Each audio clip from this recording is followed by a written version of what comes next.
Good evening. कैसे हैं आप सब? मैं आपके सामने एक नए टॉपिक के साथ। टॉपिक है gender, school and society subject से।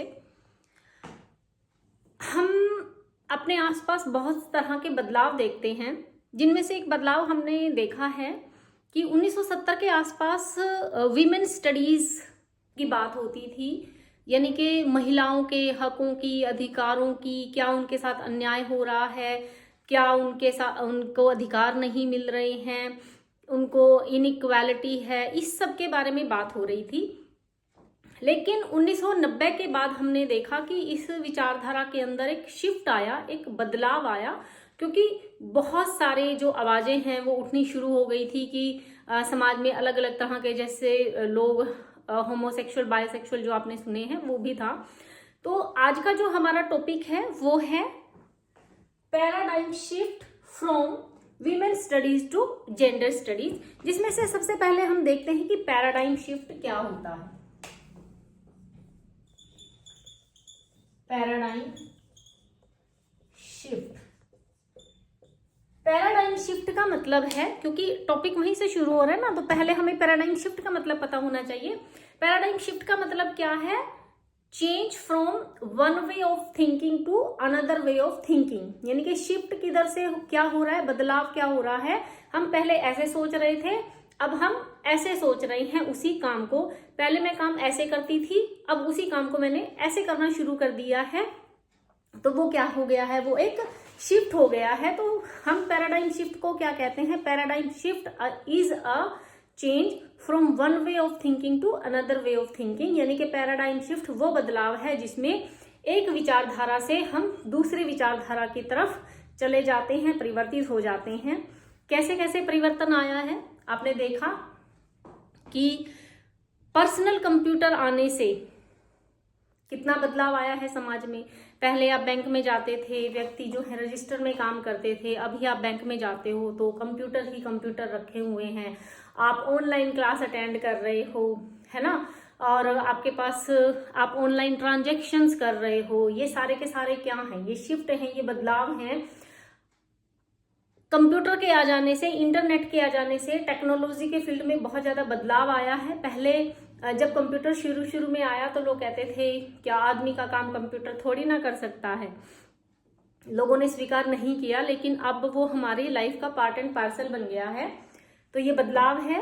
पहले हम क्या सोचते थे, अब हम क्या सोच रहे हैं।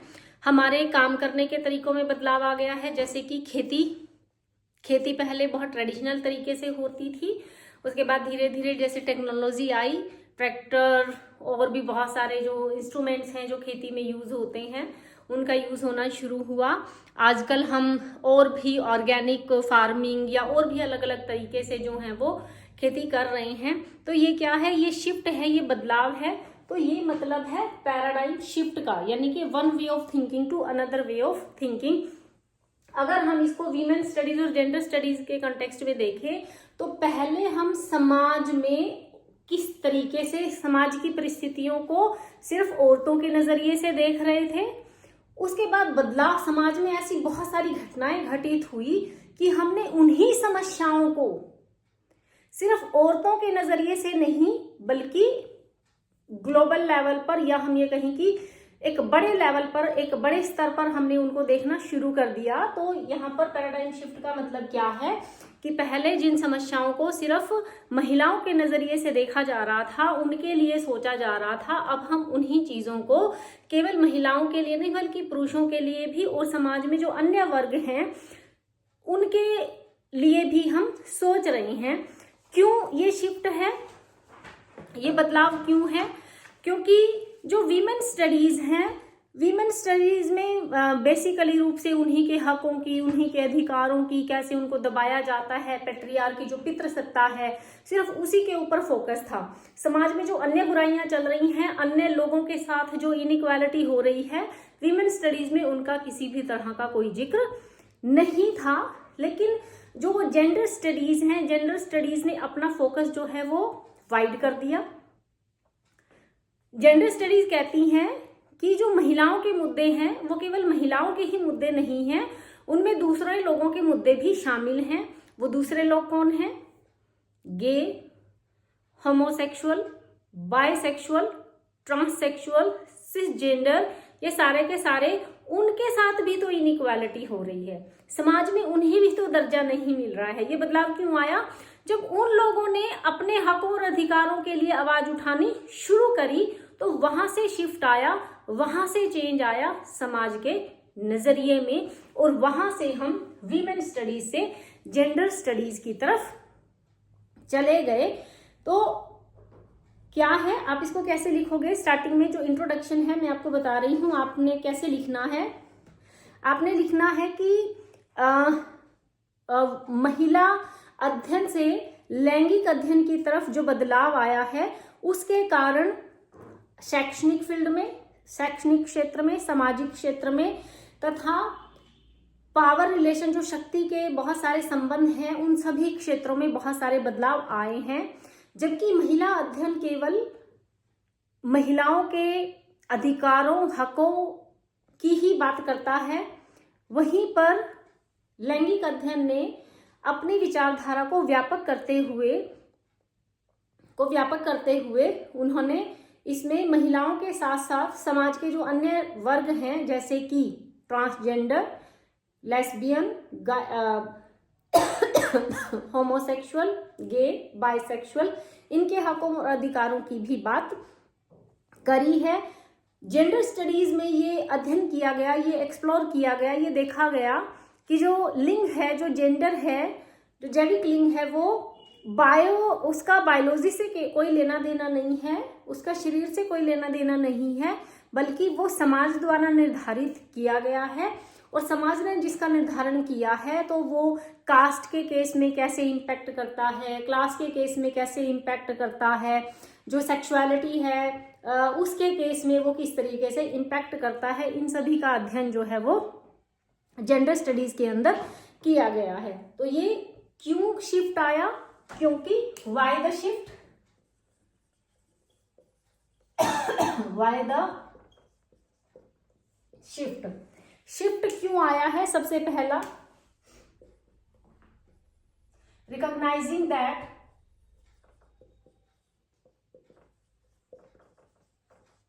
क्या अनुभव किया गया? Recognising that women issues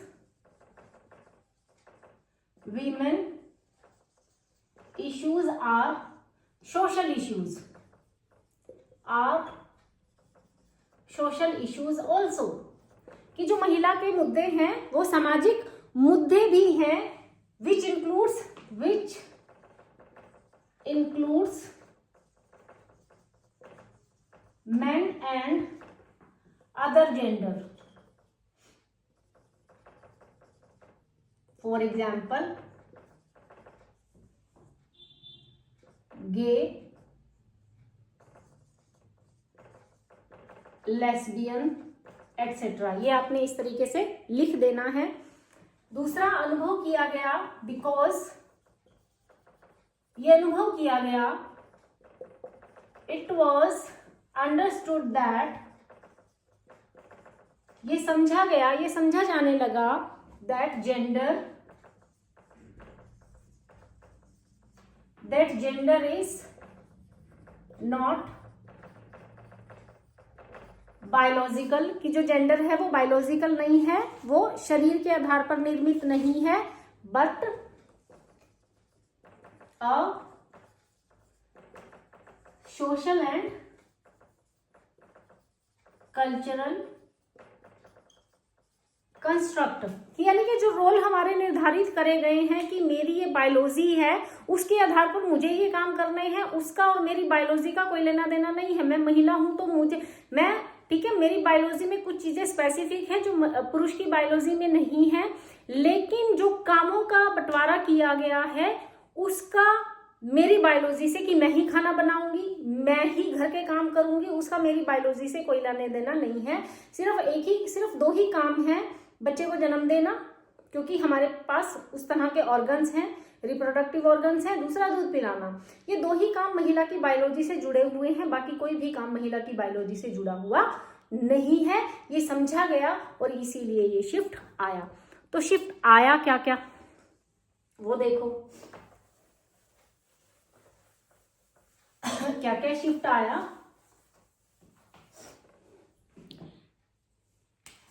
conceptual shift क्या आया?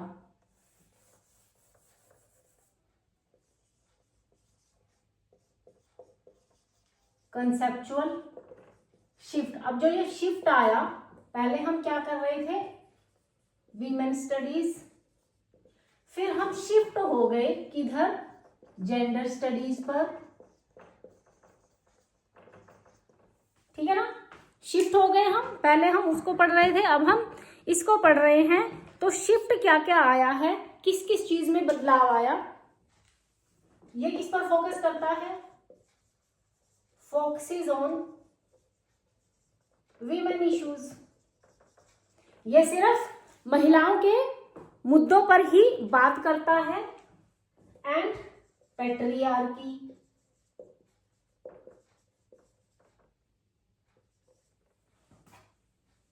पैट्रियार्की पर बात करता है, यानी कि पुरुष प्रधान सत्ता। पैट्रियार्की मतलब पुरुष प्रधान सत्ता। महिलाओं के मुद्दे किससे जुड़े हुए माने जाते हैं? कि पुरुष प्रधान सत्ता। पुरुष प्रधान सत्ता है, इसीलिए महिलाओं को दबाया जाता है, महिलाओं के साथ अन्याय होता है। तो इन्हीं दो चीजों के बारे में बात हो रही है। यहां पर क्या कर रहे हैं? फोकस ऑन जेंडर, पूरे सबके ऊपर बात कर रहे हैं। Focus on gender as a relational system. यहां पर सभी जेंडर्स के बारे में बात हो रही है। यहां पर सिर्फ महिला के इश्यूज के बारे में बात हो रही है। यहां पर आप कर सकते हो focus on the issues of all genders. ठीक है, यहां पर मैन वर्सेस वीमेन की बात है कि भाई महिला और पुरुष ये दो हैं, वर्सेस चल रहा है, कोई लड़ाई थोड़ी ना हो रही है, कोई झगड़ा थोड़ी चल रहा है। ऐसा तो है नहीं कि पहले पुरुष प्रधान सत्ता थी, अब आप महिला प्रधान सत्ता ले आओ तो बहुत कुछ बढ़िया होने वाला है, बहुत कुछ उलटफेर होने वाला है, समाज का भला होने वाला है, बुराइयां सारी समाप्त हो जानी है। क्या ऐसा हो सकता है? बिल्कुल भी नहीं है। क्यों भाई? पहले पुरुष प्रधान सत्ता है, महिला प्रधान सत्ता है। अब एक बीमारी हटाई थी आपने, दूसरी बीमारी को ले आए और आप कह रहे हो कि आपने ठीक कर दिया। क्या एक बीमारी का इलाज दूसरी बीमारी हो सकती है? कभी भी नहीं हो सकती। इसका मतलब तो ये मैन वर्सेस वीमेन करने वाली बात तो ये है कि भाई पहले महिलाओं को ये अधिकार नहीं थे, पुरुषों के थे, अब उनसे लेकर हमें दे दो। पहले तो मुझे डेंगू था, अब मुझे मलेरिया कर दो, डेंगू को ठीक कर दो, मलेरिया कर दो। क्या ये कोई सॉल्यूशन हुआ? ये कोई सॉल्यूशन नहीं हुआ है। मैन वर्सेस लड़ाई नहीं है, हक और अधिकारों की लड़ाई नहीं है। तो यहाँ पर सिर्फ मैन वर्सेस वीमेन है। समाज में और भी बहुत लोग हैं जो ना तो पुरुष और स्त्री की कैटेगरी में आते हैं, उनके बारे में कौन बात करेगा? वीमेन स्टडीज तो बात नहीं कर रही हैं। तो यहाँ पर ऑल आइडेंटिटीज, सभी आइडेंटिटीज के बारे में बात हो रही है। LGBT कम्युनिटी, सबके बारे में यहां पर बात हो रही है। ये किस पर बेस्ड है? Based on feminist theory. Feminist theory पहले हम, यानी कि पहले इसका था, अब इस पर करते हैं। पहले मैन वर्सेस वीमेन था, अब हमने मैन वर्सेस वीमेन छोड़ दिया है। भाई आदमी, औरत और सब की बात करेंगे। बेस्ड ऑन फेमिनिस्ट थ्योरी, ये जो फेमिनिज्म है, जो औरत का ही है सब कुछ, उसकी एम्पावरमेंट है, उन्हीं थ्योरीज पर बेस्ड थी वीमेन स्टडीज। लेकिन जो जेंडर है, जेंडर सारे फील्ड्स को लेकर चलता है। It talks about sociology, psychology, sociology, psychology, anthropology, ये इन सभी फील्ड्स की बात करता है। ये सिर्फ फेमिनिस्ट थ्योरी पर बेस्ड है और जेंडर सोशल थ्योरी पर भी है, जो सामाजिक सुधार हैं उनके बारे में, जो मनोविज्ञान कहता है उसके बारे में, और जो एंथ्रोपोलॉजिस्ट कहते हैं, जो अलग अलग कल्चर को स्टडी करते हैं, ये उन सभी की थ्योरी के ऊपर आधारित है। इसका उद्देश्य क्या था? Aimed at women empowerment. अब क्या इसका उद्देश्य खाली महिलाओं को सशक्त करने से कुछ हो जाएगा? इनके बारे में कौन बात करेगा? तो यहाँ पर एम्ड एट, ये क्या ट्रांसफॉर्मेशन आया? Aimed at social transformation.